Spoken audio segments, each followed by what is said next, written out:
بالله من الشيطان الرجيم. بسم الله الرحمن الرحيم. إذ قال الحواريون يا عيسى ابن مريم هل يستطيع ربك أن ينزل علينا مائدة من السماء قال اتقوا الله إن كنتم مؤمنين قالوا نريد أن نأكل منها وتطمئن قلوبنا ونعلم أن قد صدقتنا ونكون عليها من الشاهدين. قال عيسى ابن مريم اللهم ربنا أنزل علينا مائدة من السماء تكون لنا عيدا لأولنا وآخرنا وآية منك وارزقنا وأنت خير الرازقين. قال الله إني منزلها عليكم فمن يكفر بعد منكم فإني أعذبه عذابا لا أعذبه أحدا من العالمين. صدق الله العظيم. আল্লাহ তাআলা বলেন, আপনি মনে করুন, স্মরণ করুন, যখন ঈসা আলাইহিসসালামের সঙ্গে হাওয়ারীরা বলেছিল, হে মারিয়ামের সন্তান ঈসা আলাইহিসসালাম, আপনার পালনকর্তা কি পারবে আমাদের উপরে আসমান থেকে দস্তরখান অবতরণ করতে? ঈসা আলাইহিস সালাম বললেন যে তোমরা আল্লাহকে ভয় করো যদি তোমরা বিশ্বাসী হও। তারা বলল, আমরা চাচ্ছি যে আমরা সেই দস্তরখান থেকে খাব এবং আমাদের অন্তর প্রশান্ত হবে, আর আমরা জানতে চাচ্ছি যে আপনি আমাদের সাথে সত্য কথা বলেছেন এবং আমরা এই ব্যাপারে সাক্ষীগণের মধ্যে অন্তর্ভুক্ত হব। ঈসা আলাইহিস সালাম বললেন, হে আল্লাহ, হে আমার পালনকর্তা, আপনি আমাদের উপরে আকাশ থেকে দস্তরখান অবতরণ করেন, তবে সেটা আমাদের জন্য ঈদ হবে, আনন্দের দিন হবে, আমাদের পূর্ববর্তী লোকদের এবং পরবর্তী লোকদের জন্য, এবং আপনার পক্ষ থেকে একটা নিশানা হবে। আপনি আমাদেরকে রিজিক দান করেন এবং আপনি সর্বোত্তম রিজিকদাতা। আল্লাহ তাআলা বলেন, নিশ্চয়ই আমি তাহা তোমাদের কাছে অবতরণ করব, তবে এরপরে তোমাদের মধ্য থেকে যে অস্বীকার করবে আমি তাকে এমন শাস্তি প্রদান করব যেই শাস্তি উভয় জগতের কাউকে আমি প্রদান করব না। এই আয়াতের মধ্যে ঈসা আলাইহিস সালামের উপরে যে আল্লাহর পক্ষ থেকে আকাশ থেকে খাবারের যে দস্তরখান, গায়েবী দস্তরখান যে আল্লাহ তাআলা অবতরণ করছিলেন, সেই ঘটনা এখান থেকে বলতেছেন। এবং এই দস্তরখানের ঘটনার নামকরণই এই সূরার নামকরণ। এই সূরার নামও সূরা মায়েদা, দস্তরখানের সূরা। সেই ঘটনা এখান থেকে বলতেছেন। ঈসা আলাইহিস সালামের সঙ্গীরা ঈসা আলাইহিস সালামকে বললেন যে আপনার পালনকর্তা কি পারবে আমাদের কাছে আকাশ থেকে দস্তরখান অবতরণ করতে? ঈসা আলাইহিস সালাম বললেন যে তোমরা আল্লাহকে ভয় করো যদি তোমরা বিশ্বাসী হও। এইখানে কয়েকটা বিষয়। এক নম্বর বিষয় হলো ঈসা আলাইহিস সালামের সঙ্গী, অর্থাৎ ঈসা আলাইহিস সালামের উপর ঈমান আনছে যারা ঈসা আলাইহিস সালামের সঙ্গী এবং ঈসা আলাইহিস সালামের নিকটবর্তী লোক, মুমিন। তো সেই মুমিনরা বলতেছে যে আপনার পালনকর্তা কি পারবে আমাদের কাছে আকাশ থেকে দস্তরখান অবতরণ করতে? তো ওনারা যদি মুমিনই হয়ে থাকে তাহলে এই কথা কিভাবে বলে যে আপনার পালনকর্তা কি পারবে, আর কেন আকাশ থেকে দস্তরখান লাগবে? এর উত্তরে ঈসা আলাইহিস সালাম তাদেরকে বলেন, ইত্তাকুল্লাহ, তোমরা আল্লাহকে ভয় করো যদি তোমরা বিশ্বাসী হও। যদি তোমরা বিশ্বাসী হও এমন প্রশ্ন করতেও পারো না, আর এমন আবদার করতেও পারো না। তো ঈসা আলাইহিস সালামের এই কথার উত্তরে তার সঙ্গীরা বলতেছেন, ক্বালু নুরিদু আন নাকুলা মিনহা, আমরা চাচ্ছি এই দস্তরখান থেকে খেতে, ওয়া তাতমাইন্না কুলুবুনা, এবং আমাদের অন্তর যাতে প্রশান্ত হয়, ওয়া না'লামা আন ক্বাদ সাদাকাতানা, আর আমরা এই কথা জানতে চাচ্ছি যে আপনি আমাদের সাথে সত্য বলেছেন, ওয়া নাকুনা আলাইহা মিনাশ শাহিদিন, এবং আমরা এই ঘটনার উপরে সাক্ষী প্রদানকারীদের মধ্যে অন্তর্ভুক্ত হতে চাই। অর্থাৎ ঈসা আলাইহিস সালামের কাছে তার সঙ্গীরা যে আবদার করছেন, এই আবদারটা এই জন্য না যে তারা আল্লাহকে বিশ্বাস করে না, বরং তারা আল্লাহকে বিশ্বাস করে, মুমিন। কিন্তু তাদের যেই ভাষায় তারা প্রশ্নটা করছে, এই ভাষার মধ্যে কয়েক রকম ব্যাখ্যা আসতে পারে, যে আপনার পালনকর্তা কি পারবে আমাদের উপরে আকাশ থেকে দস্তরখান অবতরণ করতে? যেমন এটা একটা আল্লাহর কুদরত, আল্লাহর ক্ষমতার ক্ষেত্রে সন্দেহের একটা ব্যাখ্যা হয়। এমনিভাবে এমন ব্যাখ্যাও হয় যে এটা আসলে সন্দেহ উদ্দেশ্য না, এমনি আল্লাহ তারা দিবেন কিনা এই কথা উদ্দেশ্য। যেমন তাফসিরে কুরতুবী, তাফসিরে ইবনে কাসিরের মধ্যে বলেন, যেমন আপনি একজনকে বলতেছেন যে ভাই আমি কালকে দাওয়াতের আয়োজন করছি, আপনি কি আমার বাসায় একটু দাওয়াত খেতে আসতে পারবেন? এই যে আপনি তাকে জিজ্ঞেস করেন যে আপনি কি আসতে পারবেন, এটা কি এই জন্য যাতে আপনি আপনার বাসায় দাওয়াত খাইতে না আসে, এটা উদ্দেশ্য নাকি? বা আমার আগামীকাল ছেলের বিয়ে, আপনি কি একটু আমার সেই অলিমায় আসতে পারবেন? আপনি যে দাওয়াতের ভাষায় যে বলেন আপনি আসতে পারবেন, এর দ্বারা কি এইটা উদ্দেশ্য যে আপনি আসবেন না, অথবা আপনার ক্ষমতা নাই? এটা তো উদ্দেশ্য না, বরং এটা একটা ভাষা বলা উদ্দেশ্য, একটা আদবের সাথে বলা, ভদ্রতার সাথে বলা উদ্দেশ্য যে আমি মনে মনে চাচ্ছি যে আপনি আসেন, আপনার আসার ক্ষেত্রে যাতে কোনো প্রতিবন্ধকতা না থাকে এই কথা জিজ্ঞেস করা। তো এই ব্যাখ্যায় যদি আমরা ধরি তাহলে কোনো সমস্যা নেই।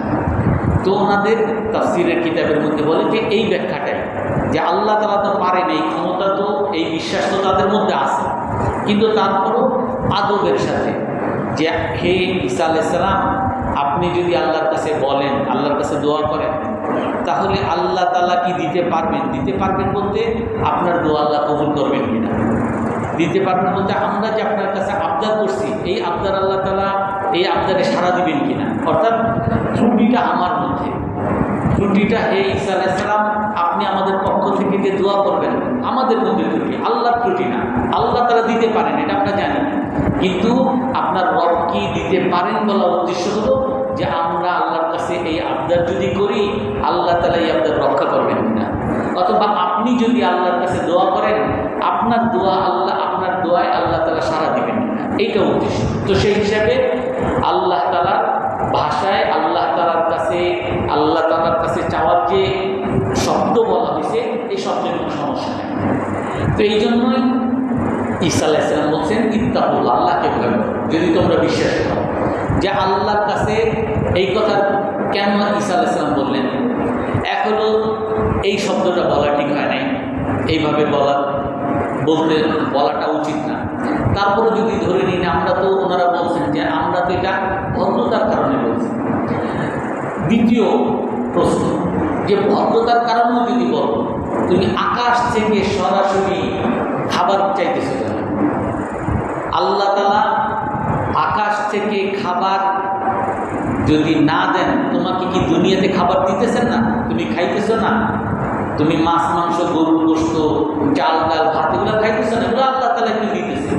তারপরও একেবারে আকাশ থেকে তুমি কেন চাইতেছো? তো নিশ্চয়ই তুমি আল্লাহর ক্ষমতার মধ্যে হয়তো কিছু সন্দেহ করতেছো, বা তোমার মধ্যে একটু দোদুল্যমানতা আছে, এই জন্য তুমি বলতেছো। এই জন্য ঈসা আলাইহিস সালাম এই সঙ্গীদেরকে বলতেছেন, ইত্তাকুল্লাহ, আল্লাহকে ভয় করো যদি তোমরা বিশ্বাসী হও। এর প্রতি উত্তরে ঈসা আলাইহিস সালামের সঙ্গীরা বলেন ক্বালু নুরিদু আন নাকুলা মিনহা, আমরা চাই এই দস্তরখান থেকে খেতে, আকাশ থেকে যে খাবার আসবে এই খাবার থেকে খেতে চাই। ওয়া তাতমাইন্না কুলুবুনা, এবং আমাদের অন্তর যাতে প্রশান্ত হয়। অর্থাৎ আমরা তো পুরোপুরি বিশ্বাস করি যে আল্লাহ তাআলা খাওয়াইতে পারেন, আকাশ থেকে নামাইতেও পারেন, কিন্তু আমরা আল্লাহর কাছে আকাশ থেকে সরাসরি খাবার চাইতেছি যে আমরা এটা খাবো আর খেয়ে আমাদের অন্তর প্রশান্ত হয়ে যাবে যে আল্লাহ তাআলা পারেন। ওয়ানা আলামান কাদ সাদাকানা, আর আমরা এই কথা বিশ্বাস করব যে আপনিও সত্য নবী, আপনি যে আমাদের কাছে যে আল্লাহর পক্ষ থেকে বিভিন্ন সময় ওহী যে বলেন, বিভিন্ন আদেশ নির্দেশ যে বলেন, আপনিও যে সত্য, এটাও আমরা এর দ্বারা প্রমাণ পাবো। এবং এইটা যদি প্রমাণ পাই, এই বিশ্বাস যদি আমাদের মধ্যে আসে, তাহলে শুধুমাত্র আমরা মুমিন হব না, বরং নাকুনা আলাইহা মিনাশ শাহিদিন, আমরা এই ব্যাপারটায় আল্লাহর পক্ষ থেকে যে আপনি সত্য নবী এবং আল্লাহ তাআলা যে সমস্ত ক্ষমতার মালিক, এই কথা সাক্ষী প্রদান করবো, সব জায়গায় গিয়ে দাওয়াত দিব। আমরাও সব আপনার আদর্শের দিকে, আপনার ইসলামের দিকে, আপনার ধর্মের দিকে সবাইকে দাওয়াত দিব। তাফসীরে নাববীতে একটা আসে যে তারপরও তো বিষয়টা আল্লাহর কুদরতের ক্ষেত্রে একটা সন্দেহ মনে হয় এই প্রশ্ন করাটা।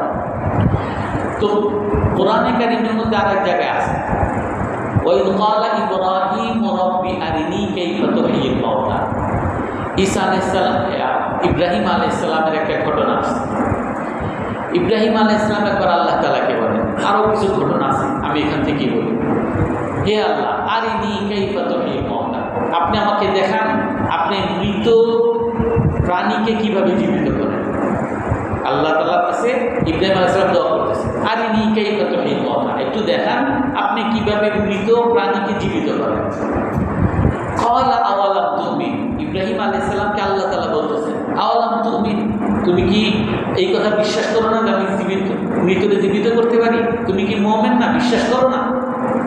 ক্বালা বালা ওয়ালাকিন লিয়াতমাইন্না কলবি, ইব্রাহিম আলাইহিস সালাম এই কথার উত্তরে, আল্লাহর উত্তরে বলেন যে হ্যাঁ, আমি তো অবশ্যই বিশ্বাস করি, আপনি তো সমস্ত ক্ষমতার মালিক, কিন্তু তারপরও আমি আপনার কাছে এই চাওয়াটা যে চাইতেছি, আপনি মৃতকে জীবিত করবেন কেন? লিয়াতমাইন্না কলবি, আমার অন্তর যাতে প্রশান্ত হয়। আমি যদি নিজ চোখে দেখতে পারি আপনি মৃত প্রাণীকে জীবিত করছেন, তাহলে আমার মধ্যে কোনো সন্দেহ সংশয় কিছুই থাকবে না। আমি আমার অন্তরের প্রশান্তির জন্য এই আবদারটা, এই দোয়াটা আপনার কাছে করছি। তার মানে হলো ঈসা আলাইহিস সালাম যেহেতু এরকম দোয়া করছেন, আর এইটাকে যেহেতু ইমানের সাংঘর্ষিক ধরা হয়নি, তো তার মানে এরকম দোয়া করা যায়, অনুমতি আছে। তাফসীরে নাববীতে তারা এইটা ব্যাখ্যায় বলে যে ঈমান 3 প্রকার, যে কোনো বিশ্বাস 3 প্রকার। একটা ঈমান হলো ইয়াকিনে আকলি, ঈমানে আকলি, আর একটা হলো আইনুল ইয়াকিন, আর একটা হলো হক্কুল ইয়াকিন। একটা হলো যুক্তি দ্বারা বিশ্বাস করা, যুক্তি দ্বারা। আপনি আগুন দেখলাম, আগুনের ধোঁয়া দেখলাম, ধোঁয়া আসতেছে মসজিদের ওপর থেকে, মসজিদের মধ্যে ধোঁয়া ঢুকতেছে। এই ধোঁয়া দেখার সাথে সাথে আপনার আমার সবাই, ধোঁয়া দেখার সাথে সাথে আমার মনে হবে যে কোনো জায়গায় আগুন আছে, আমরা সবাই বিশ্বাস করব নিশ্চয়ই কোথাও আগুন আছে। এখন এই যে আমি যে দেখতেছি ধোঁয়া, এই ধোঁয়া দেখে যে আগুন, এই আগুনটা কেমন বিশ্বাস? এই আগুনটা হলো যৌক্তিক বিশ্বাস, যুক্তি দ্বারা আমি বুঝতেছি। যেমন কথার কথা, এই ফ্যান চলতেছে, হঠাৎ করে ফ্যানটা বন্ধ হয়ে গেছে, সমস্ত ফ্যান চলছে, সেটা বন্ধ হয়ে গেছে। এই ফ্যান যদি বন্ধ হয়ে যায়, ফ্যান বন্ধ হওয়ার অর্থ কি? অর্থ হলো হয়তো বা কেউ সুইচ বন্ধ করছে, আর না হয় এখানে তারের মধ্যে সমস্যা। এটা আমি বিশ্বাস করবো না, এটাই তো বিশ্বাস করবো, এছাড়া তো অন্য কোনো বিশ্বাস নেই। আর এই বিশ্বাসটা কিসের বিশ্বাস? এটা হলো আমার যুক্তির বিশ্বাস। আমি যদি বলি যে না, এইটা তারই নষ্ট হয়েছে, আর আমি তার খুললাম, দেখলাম সব তারটা সবই ঠিক আছে, তার মানে আমি যে বিশ্বাস করছি এই বিশ্বাসটা সঠিক বিশ্বাস হয়নি, ওইখান থেকে সুইচ বন্ধ করা হয়েছে। এই বিশ্বাসটা যৌক্তিক বিশ্বাস, কিন্তু পুরোপুরি বিশ্বাস। আমি ধোঁয়া দেখছি আর আমি মনে করছি সেখানে আগুন আছে, এটা যৌক্তিক বিশ্বাস। আমি বাইরে গেলাম, বাইরে গিয়ে দেখি যে এই ধোঁয়াটাকে আগুনের ধোঁয়া বলে। বাইরে গিয়ে দেখি তো কোনো আগুন নেই। এইখানে একটা বাস গেছে, বাসের জোরে জোরে পিক আপ দিছে, সেইখান থেকে ধোঁয়া হচ্ছে, আসলে কোনো আগুন নেই, হইতে পারে না। এখন আপনি বাইরে গিয়ে দেখলেন যে না সত্যি সত্যি আগুন আছে, আগুন ধরছে যাবে। এইটাকে বলে হলো হক্কুল ইয়াকিন। অর্থাৎ প্রথম একটা বিশ্বাস যে করলেন, এই ধোঁয়া দেখে আগুন আছে বিশ্বাস করলেন, এই বিশ্বাসের নাম হলো যৌক্তিক বিশ্বাস। তারপরে হলো প্রকৃত বিশ্বাস, তারপর হলো চোখে দেখা বিশ্বাস। আপনার ওইখানে আগুন দেখছেন, এটা হলো বিশ্বাস। তারপরে চোখে দেখা বিশ্বাস কোনটা? আপনি সেইখানে আগুন আছে কিনা, আপনি যখন ওই কিছু কয়লা এখানে ফুটতেছে, আপনি হাত দিলেন, আপনার হাতের মধ্যে আগুনের ফুলকি লাগছে, আপনার জ্বলন শুরু হয়েছে, তার মানে হলো হক্কুল আইনুল ইয়াকিন। এটা হলো প্রকৃত বিশ্বাস। দ্বিতীয় হলো প্রকৃত বিশ্বাস, আর তৃতীয় হলো চাক্ষুষ বিশ্বাস, চোখে দেখা বিশ্বাস। তো এই বিশ্বাসের তিন যে প্রকার, এই প্রকারের মধ্যে প্রথম প্রকার যৌক্তিক প্রকার হলো আমরা সবাই মুমিন। কেন? আমাকে আপনাকে সৃষ্টিকর্তা কেউ নাই। ওই বারাক ওবামা আর ট্রাম্প এরা দাবি করছে মানুষ সৃষ্টি করছে, কেউ দাবি করছে কোনোদিন? অথবা কোনো বড় বিজ্ঞানী বলছে যে শ্বাস প্রশ্বাস আমি দিই, কেউ বিশ্বাস, কেউ দাবি করছে এরকম? কত কিছু বানায়, কত কিছু গবেষণা করে, কিন্তু কেউ এই দাবি করে নাই যে চোখে দেখার যে জ্যোতি, চোখে দেখার যে খুব শক্তিটা, এটা আমি বানাই, এই প্রযুক্তিটা আমি দেই, অথবা কানে শোনার প্রযুক্তি আমি দেই, এগুলো কেউ করছে? কিন্তু এইগুলা যে একজন বানায়, এই ক্ষেত্রে কারো কোনো সন্দেহ আছে? কেউ বানানোর দ্বারাই তো হয়েছে। এই যে চোখ, নাক, মানুষ, আত্মা, নিশ্চয়ই একজন বানানোওয়ালা আছে, একজন সৃষ্টিকর্তা তো আছে, এই কথা তো কারোর মধ্যে সন্দেহ নেই। এই যে যুক্তি দ্বারা আমি যে বুঝতেছি, এইটার নাম হলো যৌক্তিক বিশ্বাস। ওই হাওয়ারিয়িন ঈসা আলাইহিস সালামের যারা সঙ্গী, তারা সবাই ঈসা আলাইহিস সালামের কথা শুনে যৌক্তিক বিশ্বাস করছে। তারপরে ঈসা আলাইহিস সালামের কাছে তারা বলতেছেন যে আপনি একটু আল্লাহর কাছে বলেন আল্লাহ তাআলা যাতে আকাশ থেকে আমাদেরকে দস্তরখান খাবার পাঠায়। কেন? যাতে এই খাবার যদি পাঠায় তাহলে আমরা সচক্ষে দেখব আকাশ থেকে খাবার আইছে, আর এগুলো আমরা খাইতেছি, আমরা খেয়ে আমার অন্তরের মধ্যে প্রশান্ত হবে যে আল্লাহ তাআলা সব পারেন। এই সমস্ত কিছু যত অদৃশ্য যা কিছু এর পিছনে ফল কাটি নাড়েন উনি আল্লাহ তাআলা, এই কথা আমি চোখে দেখব। তো হাওয়ারিয়িনরা যে ঈসা আলাইহিস সালামের কাছে দোয়া করছেন, এটা চোখে দেখা বিশ্বাসের জন্য, যাতে আর কোনো সন্দেহ না থাকে। যেমন ইব্রাহিম আলাইহিস সালাম, উনি তো এই কথা বিশ্বাস করেন, এই মৃত ব্যক্তিকে জীবিত করেন, মৃত প্রাণীকে জীবিত করেন আল্লাহ তাআলা, এই ব্যাপারে কোনো সন্দেহ নেই। কিন্তু তারপরও আল্লাহর কাছে দোয়া করছেন, হে আল্লাহ আপনি আমাদের দেখান কাইফা তুহয়িল মাউতা, আপনি মৃত প্রাণীকে কিভাবে জীবিত করেন, এটা দেখান আমার। কেন? লিয়াত আল্লাহ তাআলা জিজ্ঞেস করেন তুমি কি বিশ্বাস করো না? না, আমি বিশ্বাস করি, যৌক্তিক বিশ্বাস করি, কিন্তু চোখে দেখার বিশ্বাসের দ্বারা লিয়াতুমাইন্না কলবি, মনের প্রশান্তির জন্য আমি এইটা দেখতে চাচ্ছি, যাতে কোনো ধরনের সন্দেহ না থাকে। এরকমই ঈসা আলাইহিস সালামের যারা সঙ্গী, তারা ঈসা আলাইহিস সালামের কাছে দোয়া করছেন, ঈসা আলাইহিস সালাম আবদার করছেন যে আপনি আল্লাহর কাছে আকাশ থেকে সরাসরি দস্তরখান, খাবারের দস্তরখান চান। কেন? তোমরা কি বিশ্বাস করো না? আমরা বিশ্বাস করি, কিন্তু আমাদের অন্তরের প্রশান্তি, শুধু অন্তরের প্রশান্তি না, ওয়ানা আলামান কদ সাদাকানা, আমরা যদি সচক্ষে দেখি আল্লাহ তাআলা আকাশ থেকে খাওয়াইতেছেন, তো আপনি আমাদের কাছে আগে যা যা বলছেন সব সত্য বলছেন। এক আল্লাহ, জান্নাত, জাহান্নাম, যা যা বলছেন সব যে সত্য বলছেন, এই কথার উপর আমাদের কোনো সন্দেহ থাকবে না। শুধু এতটুকু না, ওয়ানাকুনা আলাইহা মিনাশ শাহিদিন, আর আমরা এই কথার দাওয়া সব জায়গায় ছড়াবো যে ঈসা আলাইহিস সালাম সত্য নবী। ঈসা আলাইহিস সালাম যে বলছেন আল্লাহ ছাড়া কোনো মাবুদ নাই, লা ইলাহা ইল্লাল্লাহ, এটা সত্য বলছেন, কারণ আমরা চোখে দেখছি। ঈসা আলাইহিস সালাম বলছেন জান্নাত আছে, জাহান্নাম আছে, ভালো কাজ করলে জান্নাত, খারাপ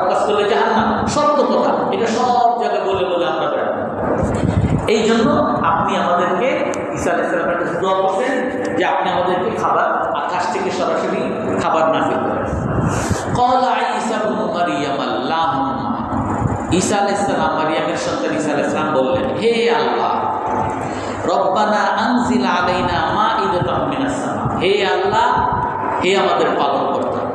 এখানে আমরা হে আল্লাহ, হে আমাদের পালনকর্তা।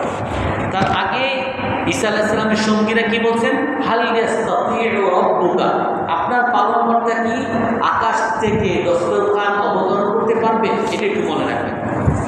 ঈসা আলাইহিস সালাম দোয়া করতেছেন, হে আল্লাহ, হে আমাদের পালনকর্তা, আপনি আমাদের কাছে আকাশ থেকে দস্তরখান অবতরণ করেন। কেন? তাকুনু লানা ঈদান লিআউয়ালিনা, যাতে এইটা আমাদের জন্য ঈদের দিন হয়, উৎসবের দিন হয়। আমার পূর্ববর্তী পরবর্তী সকলের জন্য উৎসবের দিন। উৎসবের দিন মানে যে আপনি যে আকাশ থেকে সরাসরি আমাদের জন্য অবতরণ করছেন, আর এর দ্বারা আমাদের যে একেবারে সন্দেহাতীতভাবে আপনার ক্ষমতাকে যে আমরা সচক্ষে দেখছি, এই কথা সব জায়গায় আমরা ছড়িয়ে দেওয়ার জন্য এটাকে উদযাপন করব। ও আয়াতাম মিনকা, এটা এবং আল্লাহ আপনার পক্ষ থেকে একটা নিশানা হবে যে আপনি যে সত্য, আমি যে সত্য নবী, আপনি যে সমস্ত কিছুর মালিক, আপনি জান্নাতের মালিক, জাহান্নামের মালিক, আপনি যত ওয়াদা করতেছেন সবচেয়ে সত্যবীর নবী, সত্যর বিষয়, এগুলো নিশানা হবে। ওর যুবনা, আর আমাদেরকে খাওয়ান, ও আনতা খায়রুর রাযিকিন, আর আপনি সবচেয়ে উত্তম রিজিকদাতা। এখন এইখানে দেখেন, আগের ঈসা আলাইহিস সালামের সঙ্গীরা যখন বলে, তখন বলছেন আপনার পালনকর্তা কি পারবে আকাশ থেকে আমাদের জন্য খাবার অবতরণ করতে? আর প্রত্যুত্তরে ঈসা আলাইহিস সালাম আল্লাহর কাছে কি বলেন? হে আল্লাহ, হে আমাদের পালনকর্তা, আপনি আমাদের উপরে আকাশ থেকে খাবার অবতরণ করেন, যাতে এটা আমাদের জন্য এবং পরবর্তী যুগের জন্য উৎসবের দিন হয়, আপনার পক্ষ থেকে আলামত হয়, নিশানা হয়। তারপরে বলতেছেন আমাদেরকে আপনি রিজিক দান করেন, আপনি উত্তম রিজিক দাতা। এখানে হলো দুইটা বিষয়, রব আর ইলা। রব হলো পালনকর্তা বা প্রভু, আমরা যাকে বলি প্রভু, পালনকর্তা, যিনি পালেন সারা পৃথিবী, সবাইকে পালেন কে? আল্লাহ তাআলা। যিনি পালেন, যিনি সব পরিচালনা করেন, উনি হলেন রব। আর আল্লাহ, আল্লাহ হলেন যার ইবাদত আমি করব, যার ইবাদত আমি করব। উনি আমাকে পালন করুক না করুক, উনি আমাকে খাওয়ার বা না খাওয়ার, উনি যা বলেন এটা বুঝি আর না বুঝি, আমি তার গোলাম। যে চাকর হয়, চাকরে যদি, বা আপনি একটা দোকানে চাকরি করেন, আপনার মালিক এসে যদি বলে যে তুমি আজকে তোমার দোকান করা লাগবে না, তুমি পাইকারি মার্কেটে যাও, ওইখান থেকে মাল নিয়ে আসো, আপনার কি ক্ষমতা আছে? আপনি বলবেন না আমি যাবো না, আপনার চাকরি থাকবে? কারণ আপনি এইখানে গোলাম হয়েছেন, তার টাকা দিবে আপনাকে, আপনাকে সে যা বলবে সেটা আপনাকে শুনতে হবে। আপনার এখানে কোনো যুক্তি খাটবে না, আপনি বলবেন না গিয়ে লাভ নাই বা হ্যাঁ নাই, কেন কোনো বাস্তবায়ন বলতে চাইতে তুমি যাও। গোলাম, যে গোলাম হলো যুক্তি ছাড়া, বুঝুক না বুঝুক, বিশ্বাস ছাড়া যে গোলামি করে। ঈসা আলাইহিস সালামের সঙ্গীদের ঈমান ঈসা আলাইহিস সালামের মতো না, ঈসা আলাইহিস সালামের একটু কম। তো যার কারণে তারা যখন বলে, তখন বলে আপনার পালনকর্তা কি পারবে আকাশ থেকে খাবার নাযিল করতে? এক হলো তাদের মধ্যে সন্দেহ, দ্বিতীয় হলো পালনকর্তা। আর তার পরিবর্তে ঈসা আলাইহিস সালাম কি বলে? হে আল্লাহ, আপনি খাবার দেন, কোনো সন্দেহ নেই। এবং এটাও বলেন, হে আমার পালনকর্তা, আপনি তো সবসময় পালেন, আজকে একটু বিশেষভাবে পালেন না। হে আল্লাহ, হে আল্লাহ বলতে আপনি পারেন সব কিছু, আমার কোনো সন্দেহ নেই। আপনি আকাশ থেকে যে খাবার নাযিল করতে পারেন, কোনো সন্দেহ নেই। যেমন আমাদের মধ্যে অনেক ভাই আছে যে ভাই আপনি দাঁড়িয়ে রাখেন, কেন দাঁড়িয়ে রাখবো, কেন দাঁড়িয়ে রাখতে হবে, কেন কত আমরা দাঁড়িয়ে রাখে না। ভাই আপনি ব্যাংক থেকে সুদ নিয়েন না, কেন সুদ দিব না, সবাই সুদ খায়। এই যে প্রশ্ন, আপনি পর্দা করেন, কেন পর্দা করবো, কেউ তো পর্দা করে না, দুনিয়া সবাই পর্দা ছাড়া চলে। এই যে প্রশ্ন করে যে আমার বুঝবো তারপর আমি মানবো, আমি নামাজ তখনই পড়বো যখন বুঝবো এটা আমার কী দরকার। কোরবানি তখনই করবো যখন বুঝবো এটা আমার জন্য উপকারী, আমার জন্য লাভ। এটা হলো রব, পালন কর্তা। আর আল্লাহ বলছেন, আর কোনো কথা নেই। বুঝি না বুঝি, আল্লাহ বলছেন সিজদা দিতে, সিজদা দিতে।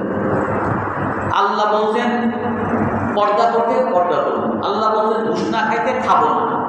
দুনিয়া সবাই খাক, এর দ্বারা সবাই বড় লোক হোক, আমি আল্লাহ নিষেধ করছেন আর এইটার ধারে কাছে নেই। বেবিচারের ধারে কাছে চাইতে মানা করছে।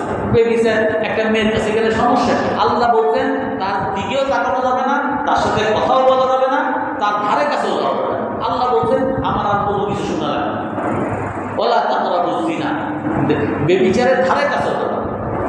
আর যারা বুঝা শুনা আগে বুঝি যুক্তি না অযুক্তি, সে ওই আল্লাহ গোলাম না। আর এই জন্য গোলাম বা আল্লাহর বান্দা হওয়া, আপ আপ আপ, আরবিতে বলে আপ আর বাংলায় বলে গোলাম, চাকর। এই চাকরের মর্যাদা, আব্দের মর্যাদা মানুষের মধ্যে সবচেয়ে উত্তম মর্যাদা। সবচেয়ে উত্তম মর্যাদা মানুষের মধ্যে সবচেয়ে উত্তম মর্যাদা হলো আব্দের মর্যাদা, গোলাম হওয়া। যার কারণে মুহাম্মদ সাল্লাল্লাহু আলাইহি ওয়াসাল্লামকে যখন আল্লাহ তাআলা তাকে সম্বোধন করেন তখন কি বলেন? ফাআওহা ইলা আবদিহি মা আওহা। আল্লাহ তাআলা তার বান্দা গোলামের কাছে ওহী পাঠাইছেন। সুবহানাল্লাযী আসরা বিআবদিহি। ওই আল্লাহ, ওই প্রশংসিত আল্লাহ যে আল্লাহ তার গোলামকে মেরাজে নিয়েছেন। অর্থাৎ রাসূলুল্লাহ সাল্লাল্লাহু আলাইহি ওয়াসাল্লামকে যেই ভাষা দ্বারা সম্বোধন করছেন সেটা হলো আব্দ, গোলাম। কারণ এই গোলামের মর্যাদা হলো সবচেয়ে উত্তম। এই জন্য যেই মানুষ আল্লাহর গোলাম হইতে পারবে এ হলো সবচেয়ে আল্লাহর নৈকট্যমান, নিকটতম মানুষ। আর যে গোলাম হইতে পারবে না, গোলাম হইতে পারবে না মানে আমি আগে বুঝবো তারপরে মানব। কেন সুদ খাও, কেন সুদ খাবো না, কেন ঘুষ খাবো না। যার কারণে আমরা যখন বয়ান করি সরাসরি আমরা বয়ান করতে পারি না। বয়ান করার আগে আগে আমাদের ভূমিকা বলতে হয়, পরেরটা বলতে হয়। আর না হয় বলবেন যে হুজুর কট্টর, হুজুর মৌলবাদী, হুজুর মেয়েদেরকে মেয়েদের ধারে কাছে যাইতে মানা করে, হুজুর মেয়েদের দিকে তাকাইতেও মানা করে, হুজুর পুরা সমাজ থেকে বিচ্যুত হইতে পারে, ঘুষের থেকে দূরে যাইতে বলে, সুদের থেকে দূরে যাইতে বলে। সব উনি হলো সমাজ। কারণ হলো আমাকে এইভাবে সব ভূমিকা দিয়ে বলতে হয়। কেন? যাতে ঈমান নষ্ট না হয়। সরাসরি আল্লাহর আদেশ যদি দেওয়া হয়, ইয়া আইয়ুহান নাবিয়্যু জাহিদিল কুফার, হে নবী আপনি কাফেরদের সাথে জিহাদ করেন। যে হুজুর হলো জিহাদের কথা বলে, এই যে দেখো হুজুর হইল জঙ্গি, এই জিহাদ করতে বলে, যুদ্ধ করতে বলে, অমুক করে তমুক করে। এই জন্য ব্যাখ্যা দিয়ে বলতে হয়। কিন্তু যে গোলাম, কোরআন বাস, আর কোনো কথা নেই। কোরআনে আছে শেষ, হাদিসে আছে শেষ, আল্লাহ বলছেন শেষ। আমার আখিরাত দরকার। দুনিয়ার কোনো মানুষের কোনো কথাবার্তা আমার শোনার দরকার নাই। মানুষ আমার সমালোচনা করুক, আমাকে দুর্নাম করুক, আমাকে খারাপ করুক, আমাকে যা বলুক, কোনো কিছুই দরকার নেই। আমাকে আল্লাহ তাআলা কি বলছেন এতটুকু জানলেই যথেষ্ট। এই জন্য ঈসা আলাইহিস সালাম যেহেতু নবী, উনি হলেন আল্লাহর আব্দ, আল্লাহর গোলাম। এই জন্য উনি বলেন কি আল্লাহুম্মা, হে আল্লাহ। রব্বানা, ওই আল্লাহ বলার পরে বলতেছেন রব্বানা, হে আমার পালন কর্তা। পরে বলতেছেন আনজিল আলাইনা মাইদাতাম মিনাস সামা, আপনি আমার জন্য আকাশ থেকে সরাসরি খাবার নাজিল করেন, আমাদের উপরে নাজিল করেন। তারপরে কি তাকুনু লানা ঈদা, কেন নাজিল করবেন? কারণ এটা আপনার পক্ষ থেকে নিশানা হবে আর এটা আমরা উদযাপন করব। আর ওনার সঙ্গীরা কি বলছে? নুরিদু আন নাকুলা মিনহা, আমরা আপনার কাছে এই দোয়া কেন করতে বলতেছি? আমরা খাইতে চাই, আমরা ক্ষুধার্ত, একটু খাইলাম, আল্লাহ তাআলা আকাশ থেকে পাঠালো, আমরা খাইলাম। প্রথম খাওয়া, প্রথম দুনিয়ার উপকার। তারপরে বলতেছে আমরা আমাদের অন্তরকে প্রশান্ত করতে চাই এবং আমরা বিশ্বাস করতে চাই যে আপনি সত্য, এবং আমরা দায়ী হইতে চাই। অর্থাৎ প্রথমে দুনিয়ার উপকার, পরে আখিরাতের উপকার। আর ঈসা আলাইহিস সালাম কি বলতেছেন? প্রথমে গোলাম, প্রথমে আখিরাতের উপকার। যে হে আল্লাহ আপনি আকাশ থেকে খাবার নাজিল করেন, কেন? তাকুনু লানা ঈদান বিয়া, এটা আমরা উদযাপন করবো, সারা পৃথিবীতে ছড়াবো যে আল্লাহ তাআলা আমাদেরকে খাওয়াইছে। আয়াত, আপনি আপনার পক্ষ থেকে নিদর্শন, আপনি আমাদেরকে সরাসরি যে খাওয়াইছেন, এইটা সব জায়গায় বইলা বইলা বেড়াবো। তারপরে দুনিয়ার উপকার প্রথমে, তারপরে দিন এবং আখিরাতের উপকার প্রথমে, তারপরে দুনিয়ার উপকার। বড় দুটো না, আমাদেরকে খাওয়ান, রিজিক দান করেন। ওয়ান্তা খায়রুর রাযিকিন, আপনি হলেন উত্তম রিজিক দাতা। আল্লাহ তাআলা আমাদের সকলকে আমল করার তৌফিক দান করেন। কারো কোনো প্রশ্ন আছে? বিশ্বাসের মধ্যে সবথেকে উত্তম বিশ্বাস কোনটা সেটা ব্যাখ্যা করুন। হ্যাঁ, তিনটা বিশ্বাসের মধ্যে সবথেকে উত্তম বিশ্বাস কোনটা? উত্তম বিশ্বাস আইনুল ইয়াকিন, চাক্ষুষ বিশ্বাস। আমার বিশ্বাসকে এইভাবেই করতে হবে। আমার যুক্তি, আমি এই তো বললাম, আমি প্রথমটা তো যুক্তি দ্বারা বোঝা, আমার যুক্তিতে ধরুক আর না ধরুক, আল্লাহ তাআলা যেটা বলেন এই বিষয়, এটা হলো আইনুল ইয়াকিন, মানে চাক্ষুষ বিশ্বাস করা যে আমার এখানে কোনো সন্দেহ নেই, সন্দেহ ছাড়া পুরো বিশ্বাস। সুবহানাল্লাহ ওয়া বিহামদিহি আশহাদু আল্লা ইলাহা ইল্লাল্লাহ।